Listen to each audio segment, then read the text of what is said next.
신앙 고백하도록 하겠습니다. 자, 시작. 주는 그리스도시요 살아계신 하나님의 아들이십니다. 아멘. 우리 자녀들을 한번 축복 한번 해볼까요? 너는 하나님의 자녀란다. 예수님이 너의 그리스도시란다. 너는 세계복음화 할 렘넌트야. 말로만 아니고요. 너는 세계복음화 할 렘넌트야. 그럴 때 우리 태영아 부모님들은요, 가슴이 뜨거우셔야 됩니다. 이 아이들이 세계를 향하여서 나아갈 준비를 지금 하고 있기 때문에 너는 세계복음화 할 거야 할 때 정말 그 세계를 품은 뜨거운 가슴을 가지고 우리 귀한 자녀들을 양육을 해야 되겠죠. 요즘 미국의 한 아동병원에서는요, 오늘 아이를 안아주었습니까? 라는 문구를 붙여놨다고 합니다. 그만큼 이 부모를 통해서 이 스킨십이 아이를 터치하는 것이 얼마나 중요한지, 어린 시절에 부모의 이 피부 접촉은 아이들의 두뇌를 발달시키고 모든 건강을 유지할 수 있는 그런 비밀이 담겨있기 때문에 그 미국의 아동병원에서 이런 문구를 붙여놓고 자녀들을 많이 안아주고 많이 터치해줄 것을 요구한다고 합니다. 또한 미국의 국립보건원의 한 신경심리학자 제임스는 세계 한 400여 곳의 그 나라의 문화들을 한번 조사했는데요. 어린 시절에 아이들을 품에 안고서 많이 접촉을 해주고 가정 안에서 이런 안정적인 정서 속에서 아이들을 키웠을 때 그 아이들이 어른이 되어서 사회에 나갔을 때 사회에 아무리 그 문화들이 개방적인 그런 사회였을지라도 폭력성이 굉장히 적었다는 그런 통계를 발표했다고 합니다. 반면에 요즘 우리 한국 문화는 선진국형 피부 결핍증에 우리 아이들이요 많이 걸려 있습니다. 부모 품에 있어야 되는데 요즘 시대의 문화가 맞벌이 문화 때문에 아이들과 이 피부 접촉이 많이 줄어들어 있고요. 가정 안에서도 아이들을 안아주는 대신 예전에는 우리 어머니 세대들은 아이들을 등에 업고 많이 엄마의 그 따뜻한 가슴, 따뜻한 심장을 많이 느끼기도 하고요. 이 모유 수유를 통하여서 엄마의 그 사랑을 많이 받고 성장했는데 요즘은 문화는 너무나 발달되고 이 사회는 우리가 살기 좋아졌지만 그런 선진국형 그런 그 피부 접촉 결핍증에 오히려 우리 아이들이 많은 질병에 노출되고 있다는 사실입니다. 여러분들 이 피부는 제2의 두뇌라는 것 혹시 아십니까? 엄마가 많이 쓰다듬어주고 많이 안아주고 엄마의 이 모유 수유를 통해서 엄마의 심장 소리 속에서 아이들이 정서적인 안정감을 찾고요. 많은 두뇌를 개발시키고 이 아이들이 세상을 살아갈 만한 그 밑바탕을 태중의 10달과 엄마 품에 있을 때 많은 것들을 형성해 나간다는 사실입니다. 여러분들 자녀가 누구입니까? 이 아이들을 하나님이 왜 여러분들 품 안에 안겨주셨을까요? 우리는 그냥 부모가 아니라 여러분들 태 속에 여러분들 품 안에 안겨주신 이 아이는 하나님이 시대를 위해서 세계를 위해서 여러분들에게 잠깐 맡겨주신 것입니다. 여러분들이 귀한 자녀들을 늘 존귀하게 바라봐주고 이 아이들을 볼 때마다 세계복음화할 그런 렘넌트의 눈으로 보면서 자녀들을 양육한다면 하나님은 여러분들의 자녀를 평생 축복하시고 이 아이들을 책임지신다는 사실입니다. 오늘도 예배를 통하여서 하나님의 이 귀한 사랑, 이 십자가의 사랑이 엄마 아빠를 통하여서 엄마 아빠의 그 따뜻한 사랑을 통하여서 공급이 되고 전달이 되도록, 그리고 이 예배 속에서 하나님 사랑하는 방법을 우리 아가들이 알아갈 수 있도록 오늘도 최고의 축복을 누리시는 여러분들이 되시기를 바랍니다. 우리 찬양 하나 해볼까요? 우리 예수님 최고 되세요. 우리 찬양 하나 할게요. 나 주님 앞에 예배 드릴 때 예수님 최고 되세요. 나 주님 앞에 예배 드릴 때 예수님 최고 되세요. 사단을 펑펑 묶어주세요. 하나님 영광 받아주세요. 나 주님 앞에 기도드릴 때 나 주님 앞에 기도드릴 때 최고 되세요. 예수님 최고 되세요. 사단을 펑펑 묶어주세요. 세계복음화하게 해주세요. 아멘. 자, 우리는 자녀들을 하나님 앞에서 말씀으로 잘 양육을 하고 있는 부모들입니다. 우리 귀한 자녀들이 부모 품 안에서 세상을 따라가지 않고 세상의 유행들은 있다가도 금방금방 변하는데 세상의 그 유행을 따라가지 않고 절대 변하지 않는 예수 그리스도의 스타일로 우리는 양육을 해야 되겠죠. 그렇다면 우리 귀한 자녀들은 어떻게 하면 됩니까? 첫 번째로 그리스도를 본받은 자녀로 우리는 양육을 해야 될 것입니다. 고린도전서 11장 1절에 보니까 내가 그리스도를 본받는 자가 된 것 같이 너희는 나를 본받는 자가 되라, 이렇게 바울이 말씀을 하고 있죠. 바울은 고린도 교회가 여러 가지 문제와 갈등을 겪고 있는 부분에 영적인 해답을 주면서 결론적으로 내가 누구냐? 내가 그리스도를 본받은 자가 아니냐? 너희들은 나를 보면서 내가 그리스도를 본받은 자가 된 것처럼 너희도 나를 본받으라, 이렇게 당당하게 말을 하고 있죠. 바울은 처음에는 세상의 모든 부귀 영화를 다 가지고 그리고 대단한 가문 속에 또 대단한 이러한 지도력을 갖고 있었던 그런 유대인으로서 하나님을 잘 섬기는 자였죠. 그래서 조금도 부족함이 없었던 그런 사람이었는데 거기에다가 예수 믿는 사람들을 핍박하는 데 가장 앞장섰던 사람이 바로 바울이었습니다. 그런데 어느 날 다메섹 도상에서 예수 믿는 자들을 잡으러 가는 그 다메섹에서 그리스도의 빛을 본 이후에 인생이 완전히 달라졌죠. 그래서 바울은 오직 그리스도의 빛을 본 이후에는 그동안에 내가 가지고 있었던 모든 지식과 학벌과 모든 가문의 그 명예는 그리스도를 증거하는 데에 배설물이라고 고백할 정도로 바울은 그리스도의 가치를 깨달았던 것입니다. 그리고 바울이 그리스도를 본받는 자가 되기 위하여서 그가 했던 것은 오직 십자가의 예수 그리스도만 증거하는 것이 그의 인생의 원칙이 되었죠. 그래서 바울은 감옥에 가는 것도 기쁨으로 가면서 그 왕 앞에 가서 이 복음을 증거해야 될 사명이 있기 때문에 당당하게 이 복음을 증거한 전도자가 되었던 것입니다. 그래서 바울의 그 인생 원칙에서는 오직 내 인생의 모든 삶은 하나님의 영광을 위한 삶이요, 하나님의 영광을 위한 삶이라는 것은 오직 영혼 구원에 있음을 바울은 철저하게 깨달았던 것입니다. 왜 그렇습니까? 그것은 바로 첫사람 아담과 하와가 하나님의 말씀에 불순종하면서 인생에 문제가 생겼죠. 어느 누구 한 사람도 예외 없이 이러한 하나님을 떠나서 죄 문제에 걸려 사단의 종로로 타는 것이 전 인류의 운명이요 인생 문제였던 것입니다.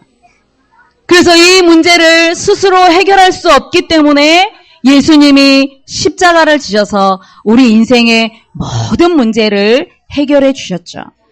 여러분들이 예배 이전에 주가 그리스도시요 살아계신 하나님의 아들이십니다 고백을 했습니다. 그리고 여러분들 자녀들에게 예수님이 바로 너의 그리스도시란다, 여러분들이 축복을 전달했습니다. 그 뜻은 네 인생이 70년을 살든 100년을 살든 이미 예수님이 네 인생의 모든 문제는 다 해결하셨단다. 이것이야말로 우리 인생이 받아야 될 축복 중에 최고의 축복인 줄 여러분들이 믿으시기를 바랍니다. 그 믿음을 가지고 여러분들 자녀를 축복하시는 것입니다. 예수님이 그리스도 되심을 믿는 이 축복, 예수님이 우리 인생의 모든 문제를 해결하셨구나. 바울이 이 맛을 본 이후에 세상의 모든 것을 다 배설물로 여기고 오직 그리스도만 쫓아가면서 그리스도를 본받는 자가 되었다는 사실입니다. 이 맛을 모르니까 제가 예전에 우리 아이들 어렸을 때는요, 5년 동안 다른 교회에서 교회를 다니면서 늘 불신자들이 부러웠었습니다. 왜 내가 불신자들은 이렇게 단풍이 물들 때 설악산으로 내장산으로 놀러가서 아름다움을 만끽하는데 나는 왜 이렇게 토요일만 되면 예배 준비해야 되고 기저귀 가방 챙겨야 되고 아이들 옷 보따리 챙겨서 나는 놀러도 못 가고 왜 맨날 이렇게 교회에 와야 되는지 늘 불신자들이 부러웠을 때가 있었습니다. 왜 그렇죠? 교회는 다녔지만 예수 그리스도가 내 인생에 어떤 분인지 몰랐기 때문에, 그리고 내가 어떤 존재였는지 몰랐기 때문에, 거기에다가 나는 왜 이 아이들을 이렇게 늘 버스 타고 짐보따리 들고 아이들을 데리고 하나는 업고 하나는 손잡고 예배를 와야 되는지. 제가 사는 집이 인천인데요. 그 남편이 수요 예배, 철야 예배 도와주지 못하면 버스를 2번 갈아타고 기다리는 시간과 걷는 시간까지 합치면 2시간을 걸려서 이 예원교회를 왔었습니다. 그 이전에는 왜 내가 예수를 믿어야 되는지 몰랐는데, 예수님이 내 인생의 모든 문제를 해결하신 그리스도구나. 그 그리스도를 발견한 이후에 하나는 업고 하나는 손잡고 버스를 2번 갈아타고 2시간 걸려도 그것이 당연한 것이 되었던 것입니다. 그 이전에는 늘 갈등 속에 왜 예수를 믿고 왜 교회를 다녀야 되는지를 몰랐는데 그리스도에 대한 그 맛을 본 이후에 그 시간이 너무나도 감사한 시간이 되었습니다. 그래서 귀한 자녀들과 함께 예배 오는 시간, 버스 기다리는 시간이 오히려 감사한 시간이 되었었던 것이죠. 무엇을 말씀드리냐 하면 우리가 예수님이 내 인생의 모든 문제를 해결하셨음에 엄마 아빠가 이 비밀을 모른다면 우리는 삶에서 늘 갈등의 연속이요. 내 자녀를 품에 안고 있지만 내가 이 아이를 왜 이렇게 힘들게 양육을 해야 되는지를 우리는 이유를 모르기 때문에 갈등 속에 빠질 수 있다는 사실입니다. 그래서 하나님이 우리에게 예수님을 우리 인생의 모든 문제 해결하신 그리스도로 구원의 선물로 우리에게 주셨고 이제 이 땅을 살아가는 동안에 하나님의 자녀된 신분과 권세를 갖고서 승리하도록, 그래서 이 축복을 맛보는 것이 바로 그리스도를 닮아가는 본받는 하나님 자녀의 삶이 되는 것입니다. 그래서 태아 시간표, 영아 시간표는 우리 아이들이 스스로 하나님 자녀된 이 근본 축복을 누리지 못하기 때문에 하나님은 여러분들에게 자녀를 맡겨주신 것입니다. 우리 귀한 자녀들을 품에 안고서 엄마 아빠를 통하여서 하나님의 사랑을 알아가도록, 예수님이 누구신지 하나님을 알아가도록 여러분들 품 안에 맡겨주셨다는 사실입니다.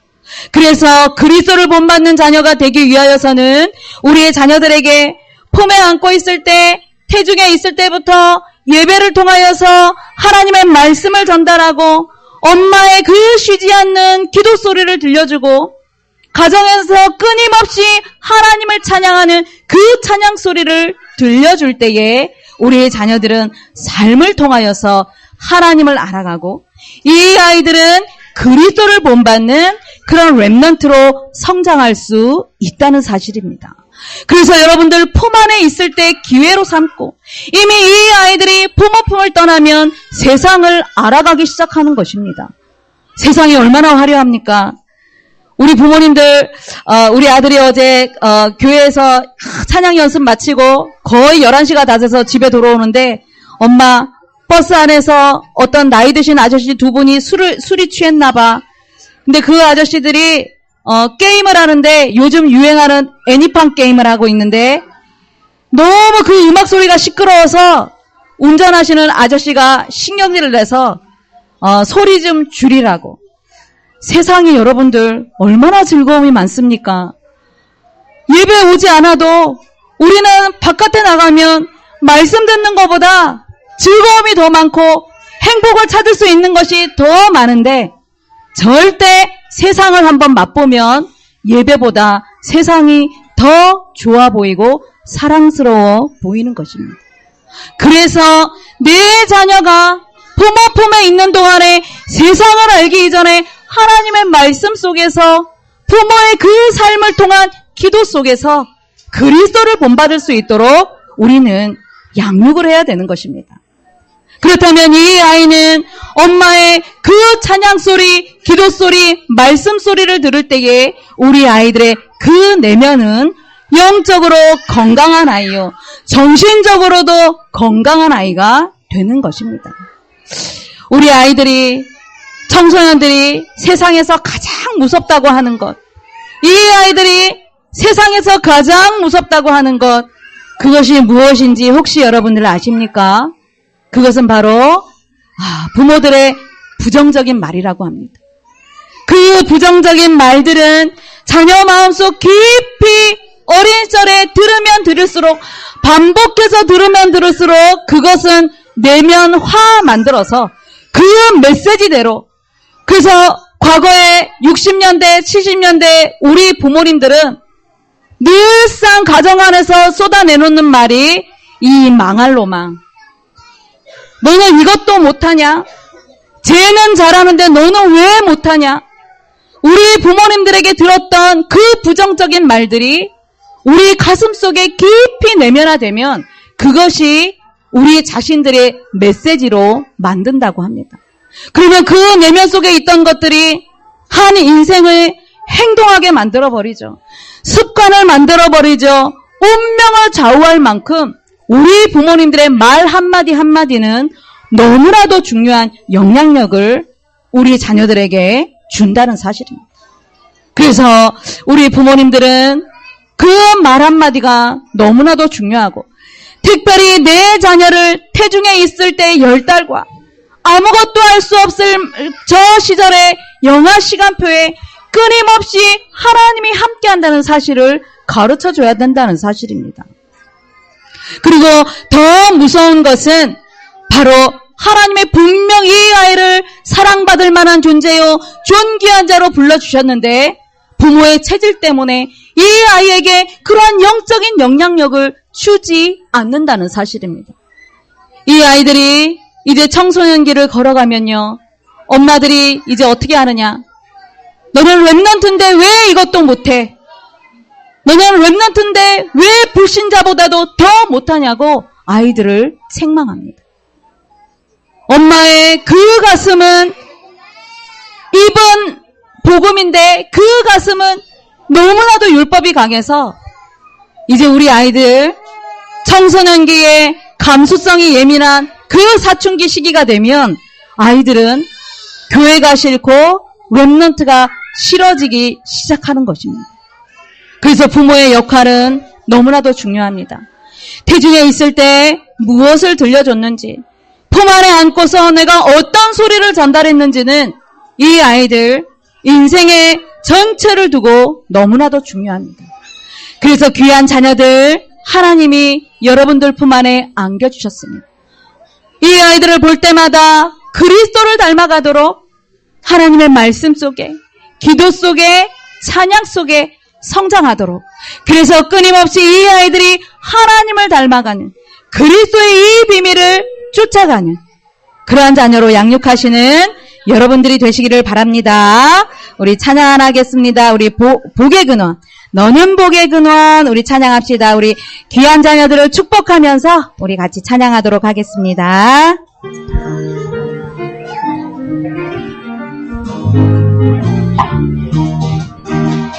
너는 복이 근원 하나님의 자녀 유업일자 너는 복의 근원 근원 하나님의 자녀 유업일자 우리 자녀들 한번 보여주세요.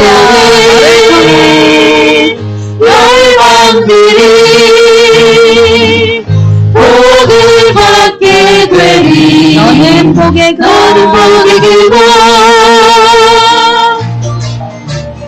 너는 복의 근원 하나님의 자녀 유업일자 너는 복의 근원 하나님의 자녀 유업일자 우리 아가들 한번 바라보세요. 너는 렘넌트 시대 살리는 복음 전도자 너는 렘넌트 시대 살리는 복음 전도자 강하고 담대하라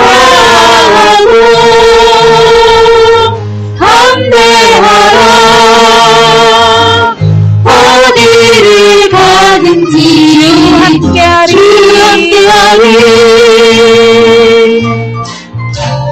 너는 렘넌트 시대 살리는 복음 전도자 너는 렘넌트 시대 살리는 복음 전도자 아멘. 두 번째로 절대 변치 않은 그리스도의 스타일이 되기 위해서 우리 가정이 그리스도로 원리스를 이루는 가정이 되어야 될 것입니다. 고린도전서 11장 2절에 보니까 너희가 모든 일에 나를 기억하고 또 내가 너희에게 전하여 준 대로 그 전통을 지킴으로 너희를 칭찬하노라. 바울은 고린도 교회의 그 영적 질서를 잘 세우고 또 모델이 되었죠. 그리고 바울이 가르쳐준 대로 잘 지켰던 고린도 교회 성도들을 칭찬하였습니다. 그리고 또한 교회 질서를 어지럽히는 성도들을 이제 강력하게 권면하였죠. 당시 예배드릴 때 여성들은 머리에 수건을 쓰는 그런 문화였습니다. 이러한 문화들은 헬라 문화권의 영향을 받아서 남자의 권위에 순종하는 그런 의미를 갖고 있었죠. 일부 여성들은 이제 예수 그리스도로 해방받았기 때문에 이제 수건을 쓸 필요가 없다. 이래서 일부 여성들은 거부를 하기도 하였죠. 그런데 당시 그 고린도 지역의 문화는 머리에 수건을 쓰지 않았던 여성들은 매춘부로 간주했던 그런 시대였기 때문에 이러한 그 문제들이 결국은 교회에 또한 복음을 증거하는 데 유익이 되지 않는다고 바울은 강력하게 권면하고 있습니다.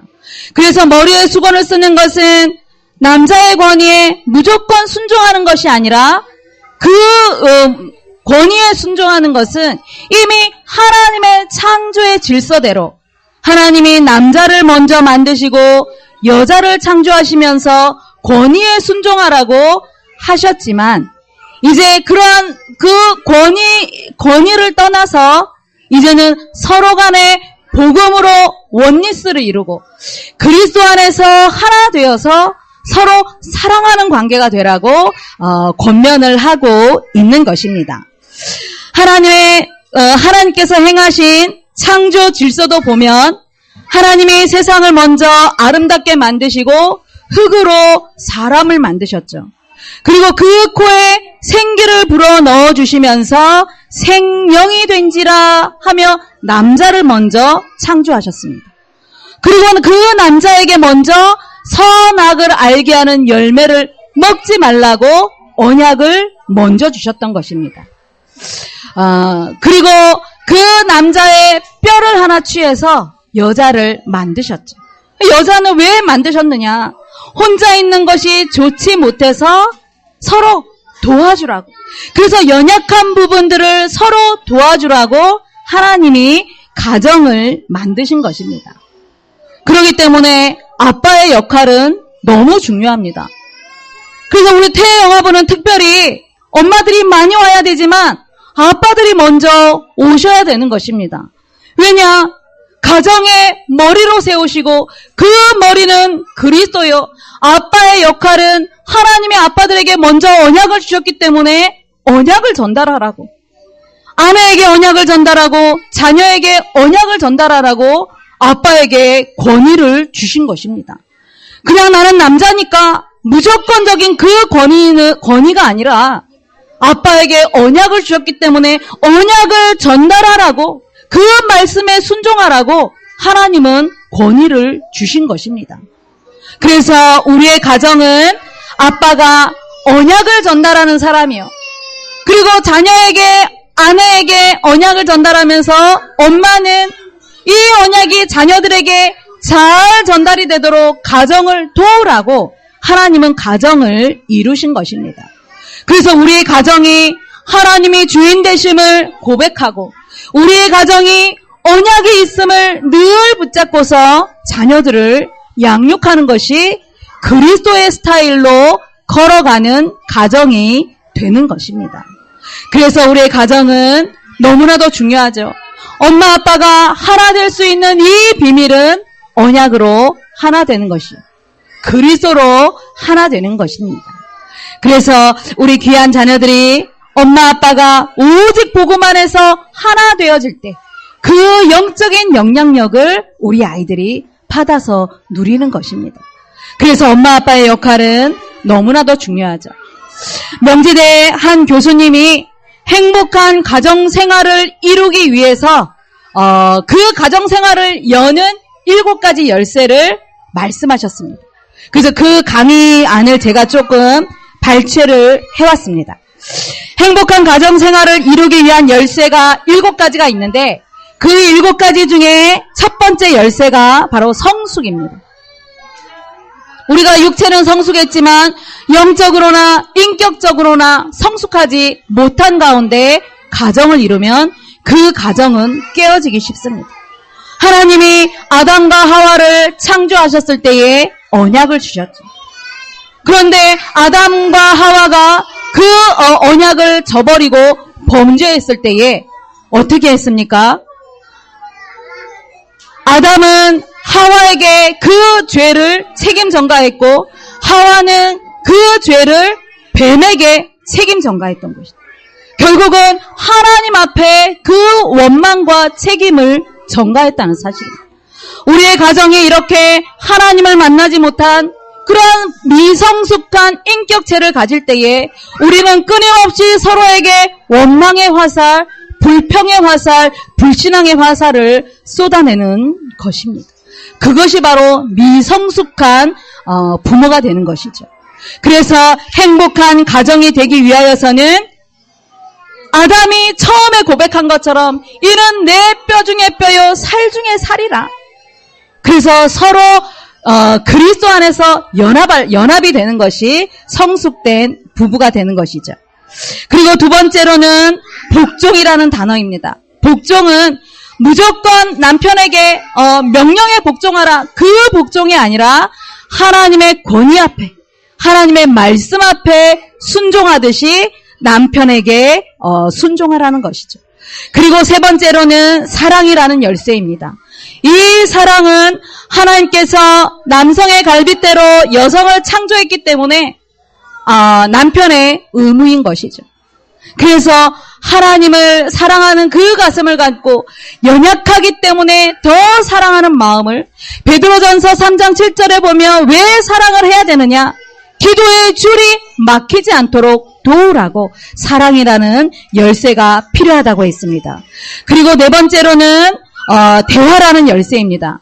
최근 이혼하는 부부의 큰 사유가 대화 부족임을 지적을 했습니다.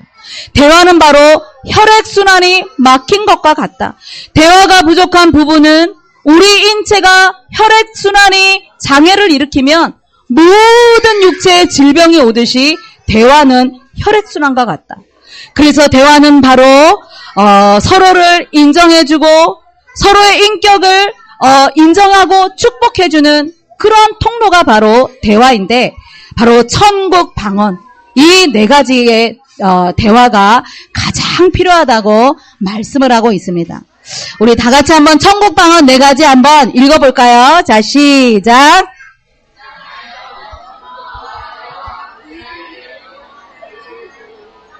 그렇습니다. 우리 옆에 분 얼굴을 한번 쳐다보시면서 다시 한번 우리 천국 방언 4가지 한번 해보도록 합시다. 자, 시작. 괜찮아요. 고마워요. 미안해요. 사랑해요. 이 4가지의 이 천국 방언이 여러분들 가정을 축복의 길로 인도할 것입니다. 그리고 5번째 열쇠는 기도라고 했습니다. 자, 기도는 뭐라고요? 한번 읽어봅시다. 자, 시작. 기도 없는 집은 지붕 없는 집이다.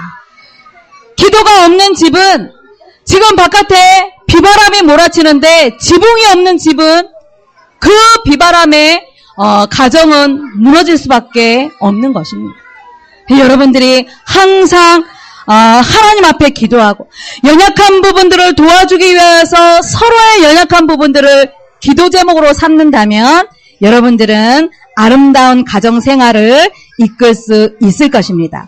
그리고 6번째는 하나님의 말씀입니다. 우리가 육의 양식을 먹듯이 늘 영의 양식을 먹고 내 자녀들에게도 가르쳐야 되겠죠. 그리고 7번째 가장 중요한 열쇠는 바로 예수 그리스도입니다. 그리스도가 없는 가정은 절대 행복한 가정이 될 수 없는 것입니다. 그래서 언제나 예수님이 우리의 가정을 지켜주시고 우리의 가정이 세상에 나가서 그 우리의 가정이라는 이 배가 세상 문화에 좌초되지 않도록 이끌어 가시는 항해사라는 것을 여러분들이 잊지 마시기를 바랍니다. 그래서 행복한 가정생활의 근본적인 것, 마지막 열쇠는 그리스도라는 사실을 여러분들이 언약으로 붙잡으시기를 바랍니다. 세계복음화는 하나님의 소원입니다. 멀리 있는 것이 아니라 지금 여러분들이 귀한 자녀들과 함께 세계복음화의 그 한 걸음 한 걸음을 걸어가고 있는 것입니다. 그래서 우리 귀한 자녀들이 세상을 따라가지 않도록 세상 문화에 우리 아이들이 휩쓸리지 않도록 언제나 예배 속에서 말씀 속에서 그리스도 안에서 주시는 참 행복과 참 응답을 우리 부모님들이 받아 누리시면서 우리 귀한 자녀들을 그리스도의 스타일로 양육하시는 우리 모든 가정이 되시기를 바랍니다. 믿음, 소망, 사랑, 하나님 감사드려요. 우리 귀한 자녀들과 모든 가정이 그리스도의 스타일로 그리스도를 본받게 하여 주시고 세상 문화에 휩쓸리지 않도록 오직 그리스도 안에서 참된 축복을 누리는 가정 되게 인도하여 주옵소서. 하나님이 귀한 자녀들을 축복으로 양육하라고 맡겨주셨습니다. 엄마 아빠가 먼저 그리스도 안에서 하나 되게 하시고 행복한 가정을 꿈꾸되 하나님의 소원인 세계복음화의 언약을 이루는 복된 가정이 되게 축복하여 주옵소서. 감사를 드리며 예수 그리스도 이름으로 기도드리옵나이다. 아멘.